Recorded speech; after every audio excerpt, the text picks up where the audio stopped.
출애굽기 4장. 모세가 대답했습니다. 그들이 만약 저를 믿지 않거나 제 말을 듣지 않고 여호와께서 당신에게 나타난 것이 아닙니다 라고 하면 어떻게 합니까? 그러자 여호와께서 모세에게 네 손에 있는 것이 무엇이냐 라고 말씀하셨습니다. 모세는 지팡이입니다 라고 대답했습니다. 여호와께서 말씀하셨습니다. 그것을 바닥에 던져보아라. 모세가 지팡이를 바닥에 던지자 지팡이는 뱀이 됐습니다. 모세는 뱀을 피해 도망쳤습니다. 여호와께서 모세에게 손을 뻗어 뱀의 꼬리를 잡아라라고 말씀하셨습니다. 그래서 모세가 손을 뻗어 그 꼬리를 잡자 뱀은 모세의 손에서 다시 지팡이로 변했습니다. 여호와께서 이것으로 여호와 그들의 하나님 곧 아브라함의 하나님, 이삭의 하나님, 야곱의 하나님이 너에게 나타났다는 것을 그들이 믿게 될 것이다 라고 말씀하셨습니다. 또 여호와께서 모세에게 네 손을 품에 넣어보아라 라고 말씀하셨습니다. 그래서 모세는 손을 품에 넣었다가 빼어보았습니다. 모세의 손이 나병에 걸려 눈처럼 하얗게 됐습니다. 여호와께서 이제 손을 다시 품에 넣어보아라 하고 말씀하셨습니다. 그래서 모세가 손을 다시 품에 넣었다가 빼어보니 다른 부위의 피부처럼 원래대로 돌아왔습니다. 그러자 여호와께서 말씀하셨습니다. 행여 그들이 너를 믿지 않거나 첫 번째 표적에 주목하지 않더라도 두 번째 표적은 믿을 것이다. 그러나 이 두 가지 표적을 믿지 않거나 네 말을 듣지 않으면 나일강 물을 떠다가 땅에 부어라. 강에서 떠온 물이 땅에서 피가 될 것이다. 모세가 여호와께 여호와여 저는 말을 잘하는 사람이 아닙니다. 예전에도 그랬고 주께서 주의 종에게 말씀하신 후에도 그렇습니다. 저는 말이 어눌하고 혀도 둔합니다 라고 말했습니다. 여호와께서 모세에게 말씀하셨습니다. 사람에게 입을 준 자가 누구냐? 또 기머거리나 벙어리가 되게 하거나 눈으로 보게 하거나 눈멀게 하는 자가 누구냐? 나 여호와가 아니냐? 이제 가거라. 내가 네 입에 있어 네가 무슨 말을 할지 가르쳐 줄 것이다. 그러나 모세는 여호와여 간구합니다. 그 일을 할 만한 다른 사람을 보내십시오 라고 말했습니다. 그러자 여호와께서 진노하셔서 모세에게 말씀하셨습니다. 네 형 레위 사람 아론이 있지 않느냐? 나는 그가 말을 잘하는 것을 알고 있다. 이제 그가 너를 만나러 오고 있다. 그가 너를 보게 되면 기뻐할 것이다. 너는 그에게 말해 그의 입에 말을 넣어주어라. 내가 네 입과 함께 할 것이며 그의 입에도 함께해 너희가 할 일을 가르쳐 줄 것이다. 그는 너를 위해 백성들에게 말할 것이며 네 입이 돼줄 것이다. 그리고 너는 그에게 하나님과 같이 될 것이다. 이제 너는 이 지팡이를 네 손에 들고 그것으로 표적을 보이도록 하여라. 모세는 장인 이드로에게 돌아가서 제가 이제 떠나 이집트에 있는 제 동족에게 돌아가서 그들이 아직 살아있는지 보고자 합니다 라고 말했습니다. 이드로는 모세에게 평안히 가게 라고 했습니다. 여호와께서 미디안에 있는 모세에게 말씀하셨습니다. 이집트로 돌아가거라. 너를 죽이려고 하던 자들이 다 죽었다. 그래서 모세는 아내와 아들들을 나귀에 태우고 이집트를 향해 길을 떠났습니다. 모세의 손에는 하나님의 지팡이가 들려 있었습니다. 여호와께서 모세에게 말씀하셨습니다. 내가 너에게 모든 기사를 행할 수 있는 능력을 주었으니 너는 이집트로 돌아가서 바로 앞에서 그 기적들을 다 보이도록 하여라. 그러나 내가 그의 마음을 강팍하게 할 것이니 그가 백성들을 보내주지 않을 것이다. 그러면 너는 바로에게 말하여라. 여호와께서 이렇게 말씀하셨습니다. 이스라엘은 내 장자다. 내 아들을 보내 그가 나를 경배하게 하라고 내가 너에게 말했지만 너는 그를 보내기를 거부했다. 그러므로 내가 네 장자를 죽일 것이다. 가는 도중에 한 야영지에서 여호와께서 모세에게 나타나 모세를 죽이려 하셨습니다. 그러자 모세의 아내 시포라가 돌칼을 가져다가 자기 아들의 포피를 베어 모세의 발에 대며 당신은 제게 피 남편이군요 라고 말했습니다. 결국 여호와께서 모세를 놓아주셨습니다. 그때 모세의 아내가 피 남편이라고 한 것은 할례를 가리키는 것입니다. 여호와께서 아론에게 광야로 나가 모세를 만나라라고 말씀하셨습니다. 그리하여 아론이 하나님의 산에서 모세를 만나 모세에게 입을 맞추었습니다. 그러자 모세는 아론에게 여호와께서 자기를 보내며 말씀하신 것들과 여호와께서 자기에게 하라고 명령하신 표적들을 모두 말해 주었습니다. 모세와 아론은 가서 이스라엘 장로들을 모두 불러 모았습니다. 그리고 아론은 여호와께서 모세에게 하신 말씀을 이스라엘 장로들에게 모두 이야기했으며 모세는 백성들이 보는 데서 표적을 보여주었습니다. 그러자 그들이 믿게 됐습니다. 여호와께서 이스라엘 백성을 찾아와 백성들의 고통을 다 보셨다는 말을 듣고 그들은 엎드려 경배했습니다. 누가복음 7장. 예수께서 듣고 있던 사람들에게 이 모든 말씀을 마치고 가버나움으로 들어가셨습니다. 그곳에는 백부장 한 사람이 있었는데 그가 신임하는 종 하나가 병이 들어 거의 죽어가고 있었습니다. 백부장은 예수의 소문을 듣고 유대 장로들을 예수께 보내 자기 종을 낫게 해달라고 부탁했습니다. 장로들이 예수께 와서 간곡히 부탁했습니다. 이 사람은 선생님이 그렇게 해주실 만한 사람입니다. 그는 우리 민족을 사랑하고 우리 회당도 지어주었습니다. 예수께서는 그들과 함께 가셨습니다. 예수께서 그 집에서 멀지 않은 곳에 이르렀을 때 백부장은 친구들을 보내 예수께 이렇게 아뢰도록 했습니다. 주여, 더 수고하실 필요가 없습니다. 저는 주를 제 집에 모실 자격이 없습니다. 그래서 제가 직접 주께 나아갈 엄두도 못 냈습니다. 그저 말씀만 하십시오. 그러면 제 하인이 나을 것입니다. 저도 상관 아래 있으면서 제 아래에도 부하들이 있는 사람입니다. 제가 부하에게 가라 하면 가고 오라 하면 오고 하인에게 이것을 하라 하면 합니다. 예수께서는 이 말을 듣고 백부장을 놀랍게 여겨 돌아서서 따라오던 사람들에게 말씀하셨습니다. 내가 너희에게 말한다. 이스라엘에서도 이렇게 큰 믿음을 본 적이 없다. 백부장이 보냈던 사람들이 집으로 돌아가 보니 그 종이 벌써 나아 있었습니다. 그 후에 예수께서는 곧 나인이라는 마을로 가셨습니다. 제자들과 많은 무리가 예수를 따라갔습니다. 예수께서 성문 가까이에 이르셨을 때 사람들이 죽은 사람 한 명을 메고 나오고 있었습니다. 죽은 사람은 한 과부의 외아들이었습니다. 그리고 많은 마을 사람들이 그 여인과 함께 상녀를 따라오고 있었습니다. 주께서 그 여인을 보고 불쌍히 여기며 말씀하셨습니다. 울지 마라. 그러고는 다가가 관을 만지셨습니다. 관을 메고 가던 사람들이 멈춰서자 예수께서 말씀하셨습니다. 청년아, 내가 너에게 말한다. 일어나거라. 그러자 죽은 사람이 일어나 앉아 말하기 시작했습니다. 예수께서는 그를 그의 어머니에게 돌려보내셨습니다. 그들은 모두 두려움에 가득 차 하나님을 찬양하며 말했습니다. 위대한 예언자가 우리 가운데 나타나셨다. 하나님께서 자기 백성을 돌봐주셨다. 예수에 대한 이 이야기가 온 유대와 그 주변 지역에 널리 퍼져나갔습니다. 요한의 제자들이 모든 소식을 요한에게 알렸습니다. 요한은 제자들 중 두 사람을 불러 주께 보내며 선생님께서 오실 그분이십니까? 아니면 저희가 다른 사람을 기다려야 합니까? 라고 물어보게 했습니다. 그 사람들이 예수께 와서 말했습니다. 세례자 요한이 저희를 보내 물어보라고 했습니다. 선생님께서 오실 그분이십니까? 아니면 저희가 다른 사람을 기다려야 합니까? 바로 그때 예수께서 질병과 고통과 악한 영들에게 시달리는 사람들을 많이 고쳐주시고 보지 못하는 많은 사람들도 볼 수 있게 해주셨습니다. 예수께서 요한이 보낸 사람들에게 대답하셨습니다. 돌아가서 너희가 여기서 보고 들은 것을 요한에게 전하라.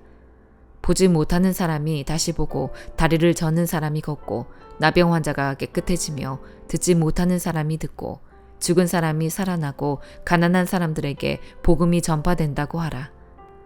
나로 인해 걸려 넘어지지 않는 사람은 복이 있다. 요한이 보낸 사람들이 떠나자 예수께서는 사람들에게 요한에 대해 말씀을 시작하셨습니다. 너희가 무엇을 보려고 광야에 나갔느냐? 바람에 흔들리는 갈대냐? 그렇지 않으면 무엇을 보려고 나갔느냐?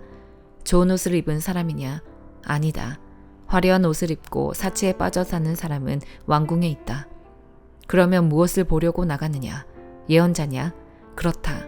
내가 너희에게 말한다. 요한은 예언자보다 더 위대한 인물이다. 이 사람에 대해 성경에 이렇게 기록됐다. 보라, 내가 네 앞에 내 사자를 보낸다. 그가 네 길을 네 앞서 준비할 것이다. 내가 너희에게 말한다.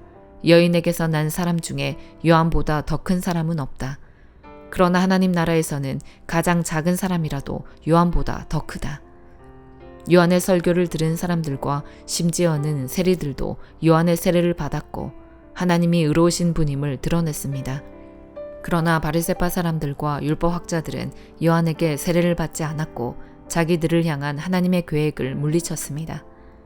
그러니 이 세대 사람들을 무엇에 비교할 수 있을까? 그들은 무엇과 같을까? 그들은 시장에 앉아서 서로 부르며 이렇게 말하는 아이들과 같다. 우리가 너희를 위해 피리를 불어도 너희는 춤추지 않았고 우리가 애곡해도 너희는 울지 않았다. 세례자 요한이 와서 빵도 먹지 않고 포도주도 마시지 않자 너희는 저 사람이 귀신 들렸다라고 하며 인자가 와서 먹고 마시니 너희가 말하기를 보라 저 사람은 목보에다 술꾼으로 세리와 죄인의 친구다라고 말한다. 그러나 지혜의 자녀들이 결국 지혜가 옳다는 것을 인증하는 법이다. 한 바리새파 사람이 예수를 저녁 식사에 초대했습니다. 그래서 예수께서는 그 바리새파 사람의 집으로 들어가 식탁에 기대어 앉으셨습니다. 그 마을에 죄인인 한 여자가 있었는데 예수께서 그 바리새파 사람의 집에 계시다는 것을 알고는 향유가 든 옥합을 가지고 와 예수의 뒤로 그 발 곁에 서서 울며 눈물로 그분의 발을 적셨습니다. 그리고 자신의 머리카락으로 발을 닦고 그 발에 자신의 입을 맞추며 향유를 부었습니다. 예수를 초대한 바리새파 사람이 이 광경을 보고 속으로 말했습니다. 만약 이 사람이 예언자라면 자기를 만지는 저 여자가 누구며 어떤 여자인지 알았을 텐데 저 여자는 죄인이 아닌가. 예수께서 그에게 말씀하셨습니다. 시몬아, 너에게 할 말이 있다. 그가 대답했습니다. 선생님, 말씀하십시오. 어떤 채권자에게 빚을 진 두 사람이 있었다. 한 사람은 500데나리온을 또 한 사람은 50데나리온을 빚졌다. 두 사람 다 빚 갚을 돈이 없어 채권자가 두 사람의 빚을 모두 없애주었다. 그러면 두 사람 중 누가 그 채권자를 더 사랑하겠느냐? 시몬이 대답했습니다. 더 많은 빚을 면제받은 사람이라고 생각합니다. 예수께서 말씀하셨습니다. 네 판단이 옳다. 그러고 나서 예수께서는 그 여인을 돌아보고 시몬에게 말씀하셨습니다. 이 여인이 보이느냐? 내가 네 집에 들어왔을 때 너는 내게 발 씻을 물도 주지 않았다. 그러나 이 여인은 자신의 눈물로 내 발을 적시고 자신의 머리카락으로 닦아주었다. 너는 내게 입 맞추지 않았지만 이 여인은 내가 들어왔을 때부터 계속 내 발에 입 맞추고 있다. 너는 내 머리에 기름을 부어주지 않았지만 이 여인은 내 발에 향유를 부어주었다. 그러므로 내가 너에게 말한다. 이 여인은 많은 죄를 용서받았다. 그것은 이 여인이 나를 많이 사랑했기 때문이다. 그러나 적게 용서받은 사람은 적게 사랑한다. 그러고 나서 예수께서 여인에게 말씀하셨습니다. 네 죄들이 용서받았다. 식탁에 함께 앉아있던 사람들이 수근거리기 시작했습니다. 이 사람이 도대체 누군데 죄까지도 용서한다는 것인가? 예수께서 여인에게 말씀하셨습니다. 네 믿음이 너를 구원했다. 평안히 가거라. 욥기 21장. 그러자 욥이 받아 대답했습니다. 내 말을 잘 들어보게. 이것으로 자네들의 위로를 삼으시게. 내가 말하는 동안 좀 참고 있다가 내 말이 끝나면 조롱하게나. 내가 사람을 원망하는 것인가? 그렇다면 내가 어떻게 괴롭지 않을 수 있겠나? 나를 잘 보고 놀라게. 자네들의 손으로 입을 막게. 나는 이것을 생각하면 끔찍해서 몸서리가 처진다네. 어떻게 아기는 그렇게 세력을 키우면서 늙을 때까지 계속 사는 건가?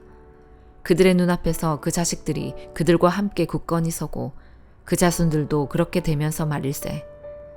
그 집들은 안전하고 두려울 게 없으며 하나님의 매도 그들 위에는 있지 않다네. 그 수소는 문제없이 번식하고 그 암소들은 유산하는 일 없이 새끼를 낳는다네. 그들은 자기 자식들을 양떼처럼 내보내고 그 어린 자녀들은 춤을 춘다네. 그들이 탬버린과 하프를 쥐고 피리 소리에 즐거워하고 있다네. 그들은 부유한 나날을 누리다가 한순간에 무덤으로 내려간다네. 그런데도 그들은 하나님께 우리를 내버려 두십시오.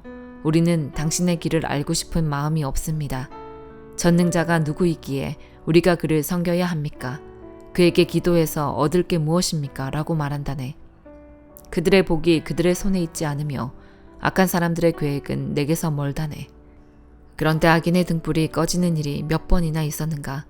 그들에게 재난이 몇 번이나 닥쳤는가? 하나님께서 진노해 슬픔을 안겨주시던가? 그들이 바람 앞에 집과 같이 폭풍에 휘날리는 겨와 같이 된 적이 있는가? 하나님께서 그 범죄를 쌓아두셨다가 그 자식들에게 갚는다고 하지만 그에게 갚아주어야 그가 깨닫게 되리라. 그 눈이 그 멸망을 보게 되고 전능하신 분의 진노를 마셔야 할 걸세. 그의 달수가 다해 죽게 되면 제 집에 무슨 관심이 있겠는가? 하나님께서 높은 사람들도 심판하시는데 누가 하나님께 지식을 가르칠 수 있는가? 어떤 사람은 죽을 때까지도 기력이 정정해 행복하고 평안하게 삶을 마친다네. 그의 몸은 기름기가 넘치고 그 뼈는 골수로 미끈거린다네.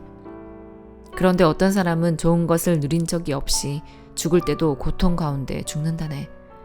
이들이 다 같이 흙 속에 누울 것이요 구더기가 그들 위에 득실거리지 않겠는가? 자네들이 무슨 생각을 하는지 나를 해하려는 자네들의 속셈을 다 잘 알고 있다네. 자네들이 말하기를 그 대단하던 사람의 집이 어디 있는가? 악한 사람들이 살던 곳이 어디 있는가 하는데 자네들이 지나가는 사람들에게 묻지 않았는가? 그들이 한 말을 자네들이 깨닫지 못했는가? 악인이 멸망의 날에 목숨을 부지하고 진노의 날에도 살아남는다고 말하지 않던가? 누가 그 얼굴에 대고 어쩌고 저쩌고 하겠는가? 그가 한 일에 대해 누가 갚겠는가? 그가 무덤으로 실려갈 것이고 사람들이 그 무덤을 지켜줄 것이네. 골짜기 흙덩어리가 그를 부드럽게 덮어줄 것이고 셀 수 없는 사람들이 그보다 앞섰듯이 모든 사람이 그 뒤를 따를 것이네. 그러니 자네들이 대꾸하는 게 다 거짓인데 그렇게 짓거린다고 내게 위로가 되겠는가? 고린도전서 8장. 이제 우상에게 바쳐진 제물에 대해 말하겠습니다. 우리는 우리 모두가 지식이 있는 줄로 압니다. 그러나 지식은 사람을 교만하게 하고 사랑은 모두를 이롭게 합니다. 만일 누가 무엇을 안다고 자만하면 그는 아직도 마땅히 알아야 할 것을 알지 못하는 사람입니다. 그러나 하나님을 사랑하는 사람은 하나님께서 그를 알아주십니다. 그러므로 우상에게 바쳐진 제물을 먹는 일에 대해 말하자면 세상에 있는 우상은 아무것도 아니며 신은 하나님 한 분밖에 계시지 않는 것을 우리가 알고 있습니다. 비록 하늘이나 땅 위에서 신이라 불리는 것들이 있어 많은 신들과 많은 주들이 있으나 우리에게는 오직 한 하나님, 곧 아버지가 계실 뿐입니다. 만물이 그분으로부터 왔고 우리도 그분을 위해 있습니다. 또 한 분이신 주 예수 그리스도가 계시니 만물이 그분으로 인해 존재하고 우리도 그분으로 인해 살아갑니다. 그러나 모든 사람에게 지식이 있는 것은 아닙니다. 어떤 이들은 지금까지도 우상 숭배하는 습관에 젖어 있어서 우상에게 바쳐진 제물을 먹을 때 정말 우상의 것이라고 생각하고 먹으므로 그들의 양심이 약해지고 더러워집니다. 그러나 음식이 우리를 하나님 앞에 내세워주지 못합니다. 우리가 먹지 않는다 해도 해로울 것이 없고 먹는다 해도 이로울 것이 없습니다. 그러므로 여러분의 이 자유가 연약한 사람들에게 걸림돌이 되지 않도록 조심하십시오. 지식이 있는 당신이 우상의 신전에 앉아서 먹는 것을 누가 보면 양심의 거리낌이 있으면서도 용기를 얻어 우상에게 바쳐진 제물을 먹지 않겠습니까? 그러면 그 연약한 사람은 당신의 지식 때문에 망하게 됩니다. 그리스도는 그 형제를 위해 죽으셨습니다. 이와 같이 여러분이 형제들에게 죄를 지어 그 약한 양심에 상처를 주는 것은 그리스도께 죄를 짓는 일입니다. 그러므로 음식이 내 형제를 넘어지게 한다면 나는 내 형제를 넘어지지 않게 하기 위해 영원히 고기를 먹지 않을 것입니다. 아멘.